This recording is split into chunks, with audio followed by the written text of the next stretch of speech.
সবকিছু তো ঠিকঠাকই চলছিল, তাহলে 90 দিনের মধ্যে বাইক কেনার চ্যালেঞ্জটা আমি কেন বন্ধ করলাম? আজ তোমাদের একটা সত্যি কথা বলি, আমি নিজেই জানতাম মাত্র 90 দিনের মধ্যে শুধুমাত্র এই বিজনেস থেকে এতগুলো টাকা রোজগার করা অসম্ভব। হ্যাঁ, ঠিকই শুনেছো, কিন্তু তাহলে আমি কেন বারবার বলেছিলাম এই চ্যালেঞ্জটা পূরণ করব? আমি কি মিথ্যা বলেছিলাম? না, ব্যাপারটা তোমাদের বুঝিয়ে বলি। গত 3 বছর ধরে অনেক পরিশ্রম করার পর এই চ্যালেঞ্জটা আমি একটা ভালো জায়গায় দাঁড় করিয়েছিলাম। বর্তমানে আমি ফেসবুক, ইউটিউব দুটো প্ল্যাটফর্ম থেকে কম বেশি টাকা ইনকাম করি, যার ফলে লাস্ট 6 মাস ধরে আমি ফুল টাইম কন্টেন্ট ক্রিয়েশন এসেছি। আমি জানতাম এরকম ইউনিক কোনো চ্যালেঞ্জ নিলে ভিডিওগুলো ভাইরাল হবেই। জাস্ট একবার ভাবো, 90 দিনের মধ্যে যদি আমার 60টা ভিডিও ভাইরাল হতো, তাহলে সেইখান থেকে আমি যে টাকাটা পেতাম সেটা দিয়ে আরামসে আমি আমার চ্যালেঞ্জটা পূরণ করতে পারতাম। বিজনেস থেকে কোনো টাকারই দরকার হতো না। সেই মতোই সবকিছু চলছিল, ভিডিওগুলো ভীষণ ভাইরাল হচ্ছিল, মানুষ এটাকে প্রচুর সাপোর্ট করছিল। আস্তে আস্তে স্টলেও চাপ বাড়তে থাকে। সারাদিনে এইসব সময় কাটিয়ে রাত্রে আবার ভিডিও এডিটিং, সব মিলিয়ে হাসি খুশির মধ্যে ব্যস্ত একটা লাইফ কাটছিল। বাট 6-7 দিন পর আমি একটা জিনিস নোটিস করলাম, ভিডিওগুলোর কোয়ালিটি অতটাও ভালো হচ্ছে না। তাছাড়াও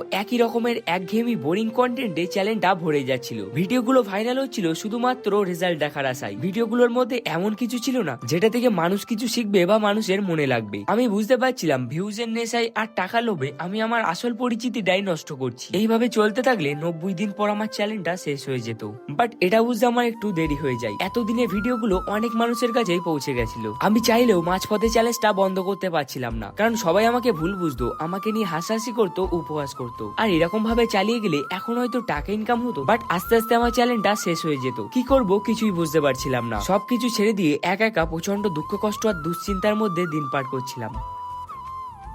বাট এইভাবে আর না, কে কি বলবে এটা ভেবে আমি তো আমার এতদিনের পরিশ্রম নষ্ট হতে দিতে পারি না। আমি কন্টেন্ট ক্রিয়েশনকে ক্যারিয়ার হিসেবে বেছে নিয়েছিলাম, ভালো ভালো ভিডিও বানিয়ে মানুষের মনে জায়গা করে নেওয়ার জন্য, শুধুমাত্র টাকার জন্য নয়। আমি খুব তাড়াতাড়ি ফিরছি আগের এমআর রনি হয়ে, আরো ভালো ভালো ভিডিও নিয়ে। আশা করি ব্যাপারটা আমি বোঝাতে পেরেছি কেন আমি চ্যালেঞ্জটা বন্ধ করলাম। আমি জানি যারা আমাকে ভালোবাসো অবশ্যই আমাকে সাপোর্ট করবে। দেখা হচ্ছে খুব তাড়াতাড়ি।